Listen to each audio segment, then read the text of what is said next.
الواتساب دخل لحياتنا باش يقرب العائله، باش الواحد يطمئن على خوه اللي ساكن في مدينه بعيده، يسمع اخبار خالته اللي في الغربه، يشوف الصور وليدات العائله ويعرف شنو واقع بلا ما يبقى يتسنى المناسبات.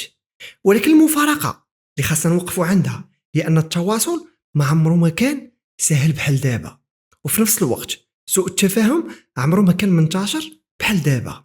رساله تشافت وما تجاوباش كتولي قله الاحترام. واحد ما كتبش الله يشافي في جروب ديال العائله كيتاخد عليه موقف. ايموجي صغير كيتقرا تنمر، وتسجيل صوتي تصيفط في لحظه غضب يقدر يقطع علاقه تبنات سنين. كيفاش واحد التطبيق تخلق باش يجمع الناس، ولا عند بعض العائلات بحال المحكمه، كل واحد كيراقب شكون شاف شكون جاوب، شكون دخل اونلاين، شكون بارطاجا ستاتوي، وشكون خرج من الجروب. واش المشكل في الواتساب ولا حنا اللي حولناه من وسيله للتواصل الآلة كنقيسوا بها المحبه والاحترام وصله الرحم؟ في هذا الفيديو غادا نفهموا علاش الرساله ماشي ديما معناها ان الشخص محتاجك في ديك اللحظه، وعلاش لابيل كتعطي اشاره كبيره ان الموضوع مستعجل، وغادي نشوفوا علاش واحد كيشوف الا ما جاوبوش داك الشخص راه اهانه، والطرف الاخر كيشوف رساله وكيقول نجاوب من بعد بلا حتى نيه خايبه. وغادي نهضروا على الجروبات العائليه، اوديوهات، ستاتويات، توصل الهضره والهضره في اعراض الناس. وفي الاخر غادي نقدموا حلول واقعيه تخلي الواتساب يولي يخدم العائله عوض ما العائله تولي خدامه عنده. معكم ايوب مقيت، هاد القناه تناقشوا مواضيع هادفه بكل محبه وبفكر نقدي ومنطقي، واي تغير في حياتنا اليوميه كيفاش خاصنا نتعاملوا معاه. وواحد حدا واحد هي 11. خلي متابعه القناه باش تولي من ال11 اللي ساهموا في هاد القناه، وخلي لايك وكتب لي في كومونتيرات واش عمرك دخلتي في مشكل عائلي بسبب رساله تفهمات بالغلط. وتابع القناه الا عجبك هاد النوع ديال المواضيع اللي كيمس حياتنا اليوميه. باش نفهموا حجم القضيه خاصنا نعرفوا ان الواتساب ما بقاش تطبيق عادي في المغرب. حسب المعطيات المنشوره في 2025 نسبه كبيره بزاف من المغاربه المتصلين بالانترنت كيستعملوه. يعني حنا ما كنهضروش على وسيله كيدخل ليها الواحد مره في السيمانه، كنهضروا على تطبيق كاين في الخدمه، في الزواج، في العائله، في المرض، في الفرح، في العزاء، وفي المدرسه، وحتى في المشاكل اللي كان خاصها تبقى بين جوج كتولي في ثواني عند 20 واحد. قبل الواتساب كان الواحد الا بغى يطمئن عليك كان كيهز التليفون ويعيط بالزربه يسول فيك ويقطع حيت المكالمه كانت غاليه، والابيل كانت كتفرض واحد الحضور واضح، كتسمع صوت، كتفهم النبره ديال الصوت، كتلاحظ واش الشخص فرحان، مقلق، عيان، ولا كيحاول يخبي عليك شي حاجه.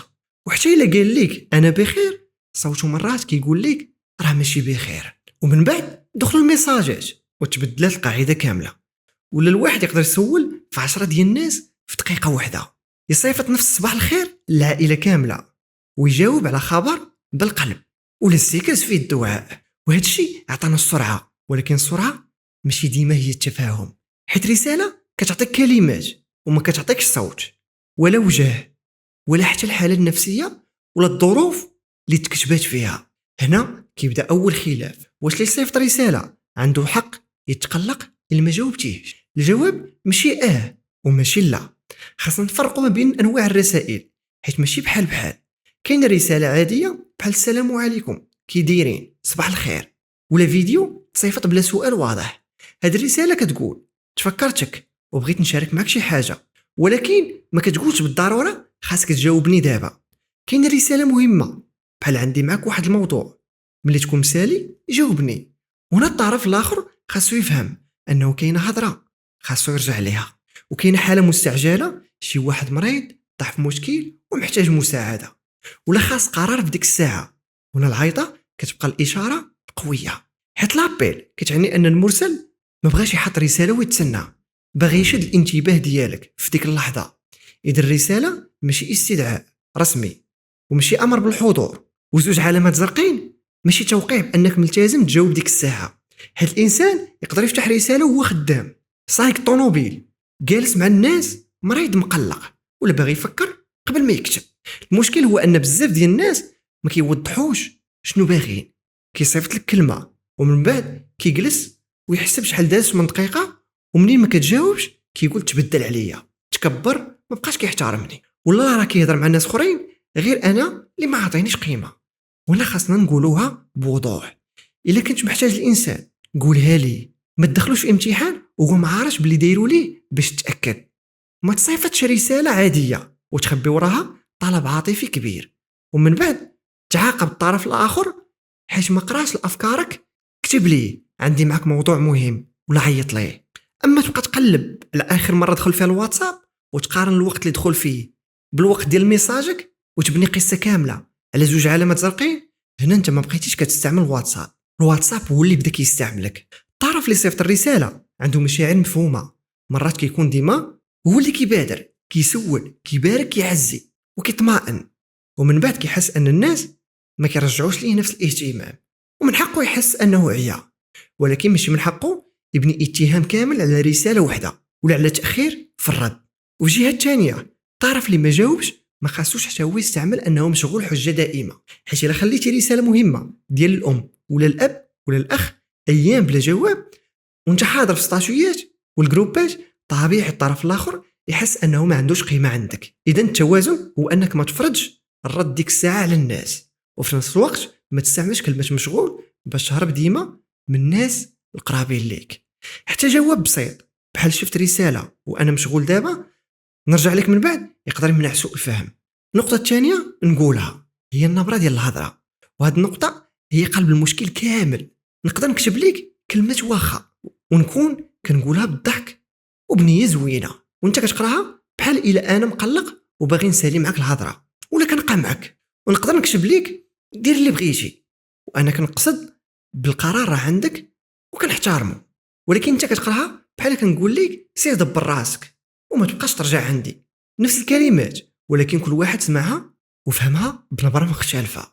الدراسات النفسيه بينات ان الناس كيفهموا المعنى والنبره احسن من كيسمعوا الصوت مقارنه بالكتابه، وهذا الشيء منطقي حيت الصوت فيه ضحكه، تردد، غضب، حنان واهتمام. اما الكتابه فكتخلي الميساجات فارغه وكل واحد كيفهمها بالحاله النفسيه ديالو هو. الا كنتي مقلق من شي واحد غادي تقرا حتى صباح الخير ديالو باستفزاز، ولكن انت شاك فيه اي تاخير غادي تشوفه دليل، ولكن انت اصلا حاس ان العائله ما كتعطيكش قيمه غادي تجمع هاد العلامات الصغيره ودير منها ملف كامل وكبير، وهذا كيتسمى الانحياز التاكيدي ومخاصناش نطيحوا فيه. وهنا كيخدم واحد الخطا معروف عند الانسان، هو اننا نفسروا تصرفات الناس بالنيه ديالهم، ولكن كنفسروا تصرفاتنا بالظروف ديالنا. انا ما جاوبش حيت كنت مشغول، اما انت ما جاوبتيش حيت ما كتقدرنيش. انا خرجت من الجروب حيت تصدعوني الرسائل، اما انت خرجتي حيت كتكره العائله. انا نسيت نبارك ليك حيت كان عندي ظروف، اما انت نسيتي حيت قلبك قاصح وما كتفكرش فيا. هاد الميزان العوج هو اللي كيكبر المشاكل. كل واحد كيعطي لراسو ظروف وكيعطي الاخر نيه خايبه. كاين حتى الاختلاف بين الاجيال، الام كتفضل تسمع الصوت ديال ولدها والولد كيشوف انه ملي صيفط ليها التصويره ودار قلب على ستاتي راه تواصل معها. الاب كيكتب رساله طويله وعلامات الوقف والولد كيقراها رسميه وكيتقلق، والصغير كيصيفط ايموجي كيضحك والكبير كيفهمها استهزاء. الابحاث الحديثه على التواصل الرقمي كتقول ان الرموز، الايموجي، اختصارات وطريقه الكتابه ما كيتفهموش بنفس الشكل عند الاجيال كامله. يعني سوء الفهم ماشي ديما سببه الكراهيه، مرات سببه ان كل واحد كيهضر بلغه رقميه مختلفه. الام اللي كتقول ولدي ما بقاش كيهضر معايا ماشي بالضروره كتظلمو، هي كتقصد انها ما بقاش كتسمع صوته وما بقاش كتحس بالحضور ديالو، بالمختصر توحشاتو. والولد اللي كيقول انا كنسول فيها كل نهار حتى هو ماشي كذاب، حيت بالنسبه ليه رساله ولا تصويره هو التواصل. المشكل ماشي شكون فيهم على حق، المشكل ان كل واحد كيعطي الاهتمام بالطريقه اللي هو كيفهمها وما كيعطيش بالطريقه اللي الطرف الاخر محتاجها. ولكن هنا كاينه واحد النقطه الناس ما كينتبهوش ليها، الواتساب ما غيرش غير الطريقه ديال الهضره بين جوج، هو دخل الجمهور حتى العلاقات العائليه، وهذا الجمهور هو الجروب. في الاول كيتصاوب الجروب بنيه زوينه، نجمعوا العائله، نشاركوا التصاور، نطمئنوا على المريض ونطمئنوا على بعضياتنا ونعرفوا المناسبات، ولكن مع الوقت يقدر يتحول التسجيل ديال الحضور والغياب شكون اللي كتب الله يشافي، شكون دار قلب، شكون بارك، شكون شافو سكت، وشكون بقى كيتفرج بلا ما يقول حتى شي حاجه، يعني بلا ردة الفعل. واحد ما عندوش مع الجروبات وكيبغي يتواصل مباشره كيتحسب انه متكبر. واحد خدام في الليل ودير الجروب سيلونسيو كيتحسب ما باغيش العائله. وواحد خرج بسبب كثره الفيديوهات كيتفهم الامر بحال الا بغى القطيعه معاهم. المعلومه المؤكده هي ان مجموعه الواتساب كتقرب العائلات اللي متفرقه بين المدن والبلدان، وكتخلي الاخبار والصور يوصلوا بالزربه. ولكن التحليل اللي خاصنا نزيدو هو ان نفس السرعه كتخلق الضغط جديد، حيت الانسان ولا مسالي قدام الناس نهار كامل حيت كتبان لهم زوج شرطات. في الماضي الا ما جاوبتيش على التليفون يقدروا يقولوا ما سمعوش ولا راه خرج. دابا كيبان اونلاين، كيبان شاف، كيبان دخل الجروب. وهاد المعلومات التقنيه الصغيره ولات عند الناس بحال ادله على المشاعر ديال الطرف الاخر، مع انها كتشرح لا الظروف لا النيه. وهاد الضغط كيزيد في العائلات اللي كتعطي قيمه كبيره للواجب والمبادره، حيتاش كل تفاعل صغير كيبدا يتحسب. وفي بلاصه ما يولي سؤال على القريب تعبيرا طبيعيا على المحبه كيولي نقطه في الحساب. انا باركت ليك وانت ما باركتيش ليا، انا سولت فيك وانت ما سولتيش فيا، انا درت لايك للتصويره ديال ولدك وانت ما درتيش لايك للتصويره ديال بنتي. هنا التواصل ما بقاش علاقه ولا تبادل ديال الفواتير، خلصتك بلايك رجع لي خلصتي حتى انا بلايك. ولكن اخطر حاجه دارها الواتساب ماشي زوج شرطات ولا الجروب، اخطر حاجه هي انه سهل الهضره في اعراض الناس وتنقل الهضره. قبل باش تهضر في شي واحد كان خاصك تلقى الشخص وتجلس معاه وتبدا تهضر. دابا كتضغط على بوطونه كتسجل اوديو وانت ربما معصب وكتصيفطو في ثواني، والطرف الاخر يقدر يعاود يصيفطو، يسمعوا لمراتو لخوه لصاحبه ولا يوصل مباشره للشخص اللي كنتي كتهضر فيه. الانسان ملي كيشوف محادثه خاصه كينسى ان الخصوصيه ديال الرساله ماشي تحت السيطره ديالو. منين ضغطتي على ديك البوطونه ديال الارسال ما بقيتيش انت اللي كتحكم فين غادي يوصل الميساج ديالك ولا الاوديو. سكرين واحد يقدر يشعل مشاكل في عائله، واوديو واحد يقدر يفضح سر، وكلمه كتبات في لحظه غضب تقدر تبقى محفوظه لسنوات من بعد ما انت تهدن وتنسى، وممكن الطرف الاخر يوصلها ليه. الانسان قبل كان كيهضر خاصهم يتلاقاو باش يهضروا ويجلسوا وياخذوا الوقت. كان الواحد معصب يقدر هو غادي يتلاقى به باش يهضر معاه كيتهدن قبل ما يوصل لعنده. دابا كتعصب كتسجل اوديو ولا رساله كاملين يقدروا يوصلوا في دقيقه واحده. وزيد عليها ان الرساله كتقدر تخرج من السياق، انت كتكون كتجاوب على السؤال في شكل ويشد الطرف الاخر غير الجواب ديالك ويدير ليه سكرين شوت ويحيد السؤال اللي جا قبل منه، ومن بعد يوري الناس واحد الصوره ناقصه عليك ويقول لهم شوفوا اش كتب ليا. هنا ما بقيناش قدام تواصل عائلي، ولينا قدام صناعه ديال الجنود والمعسكرات. عسكر ولينا عسكر، كل واحد كيجمع الناس اللي غادي يوافقوا كيعطيهم نسخه ديالو من القصه، والناس كيدخلوا في المشكل بلا ما يسمعوا الطرف الاخر. والمصيبه هي ان جوج الناس يقدروا يتصالحوا من بعد، ولكن العائله اللي دخلوها في الموضوع كتبقى هازه الهضره القديمه حيت هما تصالحوا في مكالمه خاصه، والسبب هو التشهير. كان في جروبات واوديوهات وصلت للناس كاملين. هادشي علاش ما خاص الواتساب يكون محكمه، وما خاص كل خلاف يتحول استفتاء عائلي. الا عندك مشكل مع اختك هضر مع اختك، ما تمشيش عند 5 ديال الناس باش تجمع الدعم قبل ما تسمعها. والا عندك مشكل مع خوك عيط ليه، ما تحطش ستاتي على الناس منافقين وتخلي العائله كامله كتفكر شكون كيقصد. ستاتيات حتى هما دخلوا في هذا الحرب، الواحد ما بقاش كيقول للطرف الاخر انت جرحتيني، كينشر هضره على الجحود وقله الاصل، والطرف الاخر كيشوفو ويقول هادي عليا ويمشي ينشر واحد ستاتي قصح منه، ومن بعد كتولي مواجهه صامته كيتفرجوا فيها عشرات الناس. المشكل حقيقي ماشي في الستاتي، المشكل ان الانسان كيختار الجمهور عوض الحوار، حيت الجمهور غادي يعطي التفاعل والتأييد، اما الحوار المباشر غادي يجبرو يسمع حتى الراي اللي ما عاجبوش. دابا شنو هو الحل؟ واش نحيدوا الواتساب ونرجعوا غير للمكالمات؟ لا، حيت الواتساب عنده فوائد واضحه، كيعاون العائله تبقى قريبه خصوصا الناس اللي بعاد. الحل ماشي نحاربوا الاداه، الحل نتفقوا على الطريقه ديال استعمال هذيك الاداه. اول حل هو نفرقوا بين الرساله والموضوع المستعجل، ميساج اللي يقدر يتسنى، والابيل الحاجه اللي كتحتاج تركيز بديك الساعه. والا ما جاوبش الشخص على لابيل كتب ليه بوضوح عيطت ليك حيت عندي موضوع مهم، رجع لي الخبر ملي تشوف الرساله. هذا الاتفاق غادي يحيد بزاف ديال التفكير، لان الطرف الاخر غادي يعرف ان الرساله ديال صباح الخير ماشي حاله مستعجله، وغادي يعرف حتى ان جوج عيطات ورا بعضياتهم خاصو يرد البال ويجاوب الا ما كانش عنده حاله مستعجله. ثاني حل هو المواضيع الحساسه، ما كتحسش بالكتبه. الا كان خلاف على الفلوس، الورث، الزواج، التربيه ولا كلام جارح، ما تبقاوش تكتبوا روايات لبعضياتكم، ديروا ابيل وتلاقاو مع بعضياتكم بهدف الفهم والتسامح ماشي المضاربه. حيت الكتابه كتخلي الواحد يشد جمله ويعاود يقراها بالتعصيبه ديالو. ثالث حل جاوب بجمله واضحه في بلاصه سكات طويل، ماشي ضروري تدخل في نقاش دابا. كتبت شفت الرساله نجاوبك من بعد، ولا دابا ماشي الوقت المناسب باش نهضر، ومنين نتهدنوا نتفاهموا. هاد الجمله ما كتحتاج وقت كبير، ولكن كتسد باب كبير ديال الخصومه والمشاكل. رابع حل خاص الجروبات العائليه يكونوا عندها حد ادنى من القواعد، ما يتنشروش اسرار ديال الناس، وما نتناقشوش في عرض شي واحد ما حاضرش معانا، وما نلوموش الناس على قله التفاعل، وما نحطوش مشاكل ديال جوج اشخاص قدام العائله كامله، وما نعتبروش خروج من الجروب اعلان على الحرب. خامس حل اي اوديو في عرض شخص سر عائلي ولا كلام غادي تندم عليه ما تصيفطوش. سول راسك واش تقدر تقول هاد الهضره قدام الشخص اللي كتهضر عليه، واش نرضى هاد الاوديو يتسمع قدام العائله كامله؟ وإلا كان الجواب لا، وقف قبل ما تصيفطو. سادس حل ما نخليوش رساله تعوض العلاقه الحقيقيه.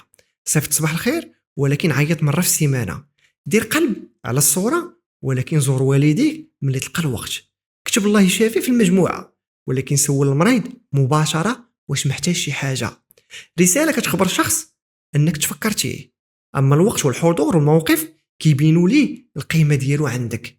انا شخصيا كنفضل نضيع وقتي في التليفون كنتعلم شي حاجه، مثلا عندها وليدات كيفيه التعامل مع الاطفال، راجل في ازمه ماليه يتعلم مهاره يقلب مدخول اضافي، على انني نبقى نضيع وقتي في الميساجات اللي تياخذوا لي من وقتي، واللي بغاني يصوني ليا ولا نصوني ليه. وعزيز عليا داك الانسان اللي ما تنهضرش معاه في الواتساب ولكن منين نتلاقى به يضحك ليا في وجهي بخاطر صافيه. الا بقى استعمال الواتساب بنفس الطريقه الحاليه، كل واحد حاضي واش غادي يجاوب ولا جوج شرطات ولا طلع ليا فيو ولا ستاتويات، غادي تولي بزاف ديال العلاقات العائليه عامره بالتواصل ولكن خاويه من الثقه. الناس غادي يعرفوا شنو كياكلوا من شنو كينشروا، ولكن ما غاديش يعرفوا باش حاسين. اما اذا اتفقنا ان الرساله ماشي امر والاتصال اشاره على الاهميه والموضوع الحساس خاصو صوت ولا لقاء، الواتساب غادي يرجع للدور ديالو، وسيله كيسهل التواصل بتكلفه اقل، ماشي ميزان كنقيسو به المحبه. الراي ديالي هو ان عدم الجواب على رساله واحده ماشي دليل على قله الاحترام، ولكن تجاهل نفس الانسان باستمرار مع الحضور والتفاعل مع الاخرين يقدر يعطيه الحق يراجع مكانته في العلاقه. والفرق بين الحالتين هو التكرار والسياق، ماشي جوج علامات زرقين.